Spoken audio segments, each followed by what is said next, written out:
ओङ्कारलक्ष्मीरूपेण विष्णोर्हृदयमव्ययम् विष्णुमानन्दमध्यस्थम् ह्रीङ्कारबीजरूपिणी ॐ क्लीं अमृतानन्दभद्रे सत्य आनन्ददायिनी ॐ श्रीं दैत्यभक्षरदां शक्तिमालिनि शत्रुमर्दिनी तेजःप्रकाशिनी देवी वरदा शुभकारिणी ब्राह्मी च वैष्णवी भद्रा कालिका रक्तशाम्भवी आकार ब्रह्मरूपेण ओङ्कारं विष्णुमव्ययम्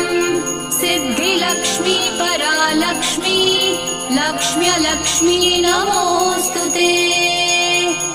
सूर्यकोटिप्रतीकाशम् चन्द्रकोटिः समप्रभम् तन्म